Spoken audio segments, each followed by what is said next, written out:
Estimados irmãos e irmãs em Cristo Jesus, que a palavra de Deus, chegando aos nossos ouvidos e corações, nos alimente no meditar, no refletir da sua palavra.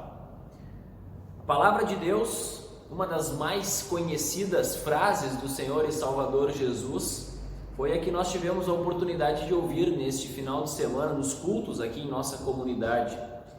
A célebre frase escrita, relatada por João, em que Jesus, um dia depois de ter alimentado uma grande multidão com pães e peixes, ele afirma diante daquela multidão: eu sou o pão da vida. E ele faz isso num contexto muito importante, em que muitos estavam preocupados com aquele pão comum.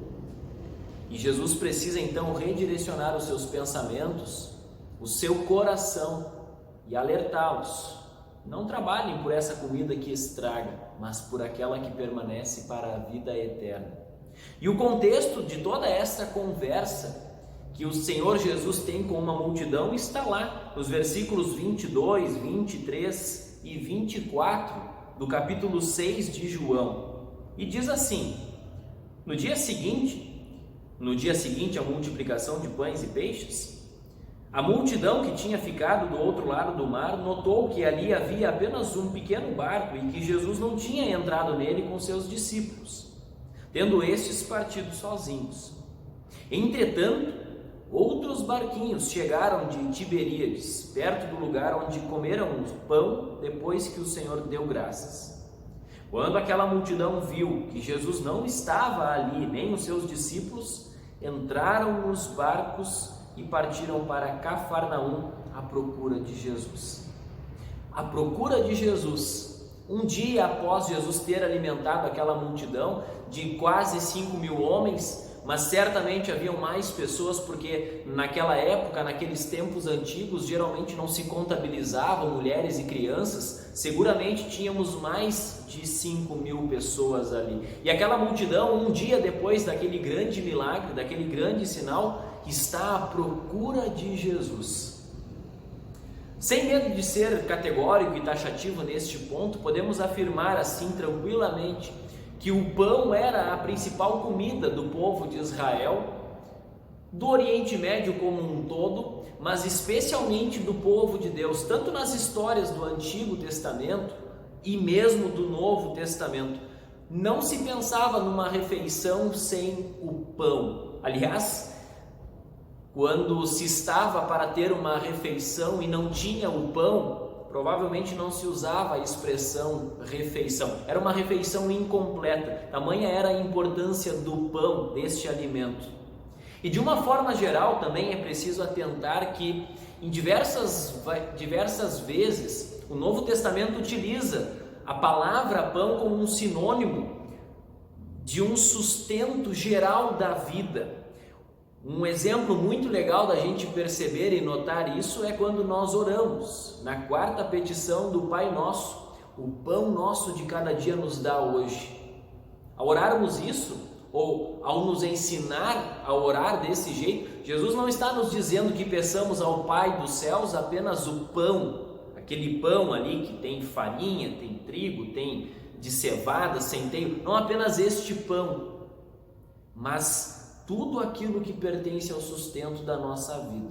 E o que foi que motivou aquele diálogo e aquela procura toda do povo por Jesus um dia depois? Foi a multiplicação de pães e peixes. A multidão procura Jesus e depois encontra Jesus. Ao encontrar Jesus, a multidão diretamente pergunta para ele: Mestre, quando o Senhor chegou aqui, lá do outro lado do mar, fazendo uma volta assim no lago da Galileia, quando o Senhor chegou aqui? E Jesus responde: em verdade lhes digo, que vocês estão me procurando não porque viram sinais, mas porque comeram pão e ficaram satisfeitos. Parece que Jesus não responde devidamente a pergunta daquela multidão, né? A multidão pergunta assim: Mestre, quando o Senhor chegou aqui? E Jesus não responde para eles assim, né? Como talvez responderia numa conversa comum: pois é, cheguei hoje aqui cedo, estava uma manhã bonita, vim caminhando pela orla da praia, pela beirada da praia. Jesus não respondeu nada disso. Jesus vai direto ao ponto e diz assim: olha, vocês estão me procurando, mas não é pelo motivo certo. Jesus vai direto ao ponto na resposta para com eles, porque sabia das suas intenções, da sua motivação torta, equivocada em procurá-lo. Para eles não importava como ou quando Jesus havia chegado lá do outro lado do mar, do lago da Galileia. A grande questão para eles é que Jesus, um dia antes, lhes havia solucionado um problemão, que era o pão, a fome. Jesus nem deveria ter ido embora, mas ele foi, despediu a todos, e a multidão está à procura de Jesus. Com aquele milagre, com aquele sinal da multiplicação de pães e peixes, Jesus de fato demonstrou toda a sua compaixão, toda a sua bondade, toda a sua atenção para as necessidades físicas daquele povo, de toda aquela gente. E isso por uma razão muito clara nas Escrituras Sagradas. O Pai do céu, aquele que nos provê tudo o que precisamos, ele não criou e redimiu e santificou apenas almas. Deus criou, redimiu e santificou um ser humano inteiro, completo, de carne e osso. Mas assim como o pão comum, o pão de uso cotidiano para o alimento deste corpo, este próprio corpo, as coisas desta vida como um todo, voltam ao pó. Elas perecem, elas não são definitivas. E isso porque a sentença de Deus sobre a humanidade como um todo continua valendo por causa do pecado. Todos nós lembramos daquela célebre frase em que Deus diz nos primeiros capítulos de Gênesis: não comam desta fruta, pois no dia em que comerdes do fruto que ordenei não comer, certamente vocês morrerão. E esta sentença de Deus, apesar de o Salvador nos ter sido enviado, na cruz morrido pelos nossos pecados, ao terceiro dia ressuscitado, tragando à morte o seu poder, todo o seu terror e horror, certamente morrerão na sentença de Deus sobre o pecado, sobre essa condição humana, continua valendo. E aí vem o Salvador Jesus, dizendo à multidão e também a todos nós hoje: vocês não prestaram atenção nos sinais. E o sinal mencionado por Jesus, além de muitos outros, era especificamente esse da multiplicação dos pães e peixes de um dia anterior.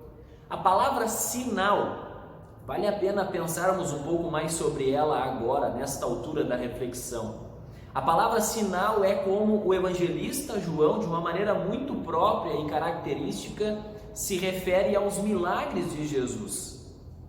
A palavra sinal, como aparece no nosso texto, não tem o propósito de ser um fim em si mesmo. Não, um sinal serve a um propósito, a um objetivo maior. Ele aponta para algo maior do que si mesmo. E aí poderíamos tranquilamente lembrar assim dos sinais de trânsito, das placas de trânsito, a sinalização que nós encontramos por aí nas nossas ruas. Quando a gente está diante de uma rua, de um entroncamento, de um cruzamento, e às vezes tem lá aquela conhecida palavra, 4 letras, lá diz assim: pare. E é importante atentar para aquele sinal, obedecê-lo, prestar atenção, porque ali à frente está um perigo, é necessário parar. E aí todos bem sabemos, quando não prestamos atenção no sinal, quando não nos damos conta do seu significado, para aquilo a que ele aponta, problemas acontecem, sobretudo no trânsito. Desrespeitar ou ficar desatento em relação aos sinais é um problema. Aqui do lado da nossa comunidade, no templo da Comunidade Cristo, há pouco colocamos uma placa também, que serve de sinal para todas as pessoas que por aqui passam. Mas a placa não é o objetivo principal, ela é um sinal que aponta para algo muito maior, que é o templo da nossa Comunidade Cristo. O povo de Deus que aqui se reúne, que se alimenta de uma palavra eterna e que quer compartilhar esta palavra eterna, o pão da vida. Neste sentido, a multidão procurava por Jesus, mas Jesus logo lhes adverte: olha, vocês só estão me procurando porque ficaram satisfeitos, vocês não prestaram atenção no sinal. E a multiplicação de pães e peixes foi um sinal importante, um milagre importante.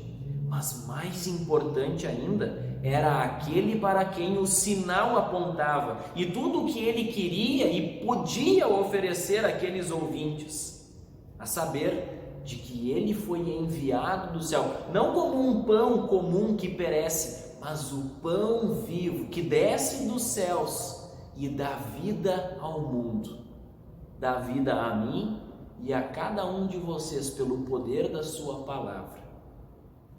Diante disso, Jesus redireciona o pensamento daquela multidão, redireciona os seus corações, assim como quer fazer conosco hoje. E ele diz: trabalhem, ocupem-se, pensem, foquem, não nessa comida que se estraga, mas naquela comida que permanece para a vida eterna, a qual o Filho do Homem dará a vocês, porque Deus, o Pai, o confirmou com o seu selo.